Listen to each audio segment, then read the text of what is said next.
Thank you for tuning in to the best parenting show on the internet, Post Daily Dose. It's the Post. It's the Post. It's the Post. The Post Daily Dose. It's the Post. It's the Post. It's the Post. The Post Daily Dose. It's the Post. It's the Post.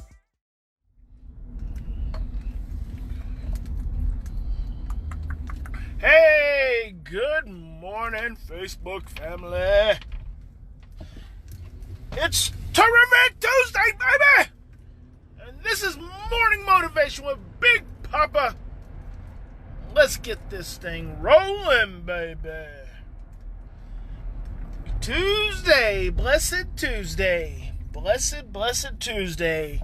Today we're talking about who are you listening to? Who's in your ear? Who's in your ear? Who's feeding you? Who are you spending the most time with? Who's helping your sculpt your dominant thoughts? Who's supporting your dominant emotions? Who's leading you? Good morning, good afternoon to you, Stefan. So, one of the things that made me think about this is that I've been listening to this, just finished it actually, this Audible program about, it's called The Devil's Highway. And it's about this strip of highway in between the Mexico-Arizona border. And every day someone dies, an immigrant dies trying to come from Mexico to the U.S. They usually die from heat exhaustion. They run out of water. They don't expect it. And this particular book was written because of a group called the Yuma 14. And it was 14 people of a group of 28 that perished in the desert on the Devil's Highway. And they were following a young man. He's like 23 years old. Who they're known as coyotes, and they refer to the people that they take across the border as pollos, chickens. And so they were following this kid, and early in their trip, something happened. They all got freaked out. Maybe they saw lights or something like that, and so they all dispersed. And then the next thing you know, it was once they got back together, but they were off track. Even if he knew where he was going to begin with. Apparently he did. He said he had led many people across before. So they got off track, and they're just following him through the dark and through these crevices and over these mountains. And it's, 95 degrees at night, and then it's 110 during the day. And they just keep following him, and he keeps saying it's just a few more hours. And they follow him for several days. And according to the research, had he continued on the path that he was going, he would have eventually made a full circle. And so they would have never gotten out. And eventually they revolted. By day 12, I think they finally revolted. But by then it was too late. I think some of them may have already died at that point. But essentially they ran out of water, and their bodies they just gave out. And it was, the author, the narrator of the book, and I'm not sure if he's the author, but he sounds like he was the author, because he's fantastic, so detailed in the way he speaks. It's so amazing. So anyway, it just makes me think, in our own lives, as some of us trek the Devil's Highway, trying to get from one place to the next, who's your coyote? Who's your coyote? Who are you listening to when you go to work each day? Who do you sit and have your lunch break with? When you are planning your goals, your dreams, who are you sharing those with, and who's got your back? Who's supporting you when you're trying to learn new things, when you're trying to break out of the box, when you're trying to be more creative? Who are you reaching out to for guidance? Who are you reaching out to for support? Every morning, pretty much every morning, sometimes not so much when I'm on the road, But when I'm like home and I'm on the way to the gym, I listen to 3 different mentors probably every single day. So I've got 3 different mentors whose information and material I consume. I'll consume, 2 of them, 2 different ones while I'm in the gym, and then I'll consume a 3rd when I'm on the way home, and then usually at some point in time a 4th. And so I've got 4 different mentors at any one time giving me insights and giving me feedback and giving me, thoughts and things to be more creative.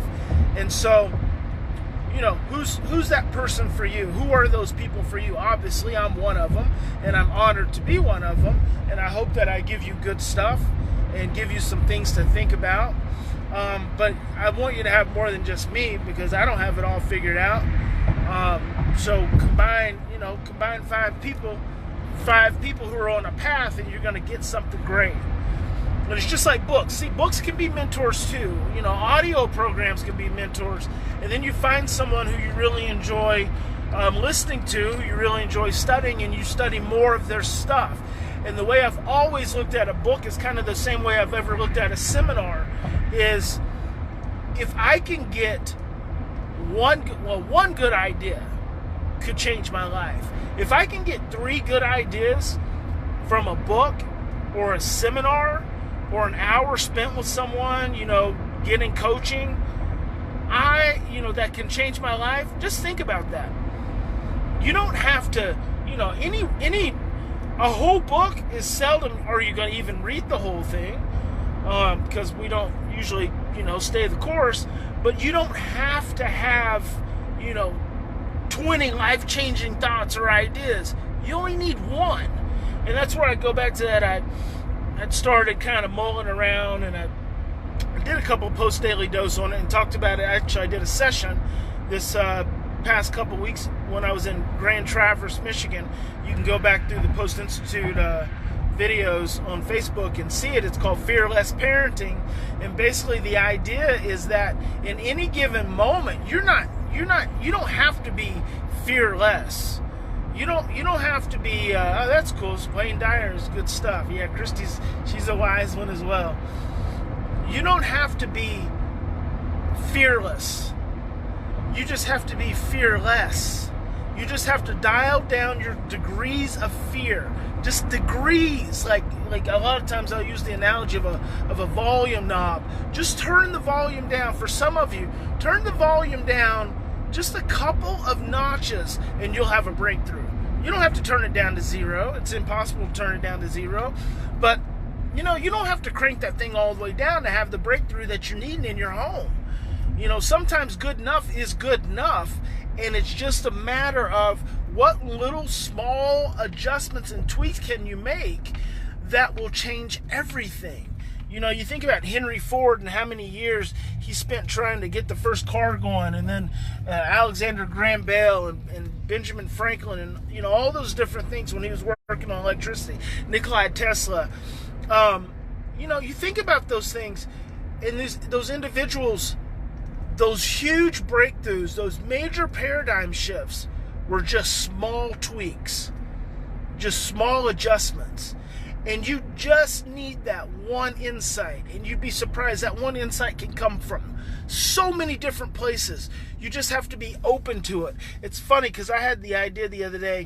I was talking to a friend, and she was telling me about this new book. She's gung-ho about it. She's been, she started out reading the book, and then she started listening to the audios, and I'm all about that because I'm just a freaking junkie when it comes to that stuff. And so I said, "Where'd you get the book from?" She said, "Pinterest." I said, "Oh." She said, I said, "You ordered it from Pinterest?" She said, "Yeah." I said, "Was it an ad?" She said, "Yeah." And I'm like, holy shit, I should be on Pinterest. Why am I not on Pinterest? There's lots of moms on Pinterest struggling with their kids who need help. I need to be on Pinterest. I'm going to get on Pinterest. And so guess what I did? I'm on Pinterest, right? I mean, literally within 24 hours, I had a Pinterest account. And I'm not very good with that kind of stuff. So I use this little platform called Fiverr. You should check it out. It used to be really quirky. Like you could purchase all these little gigs that people do for $5. Now it's gotten a little bit more expensive. But it's Fiverr, Fiverr.com, or maybe it's just Fiverr.com. Fiverr.com, and you can go and you can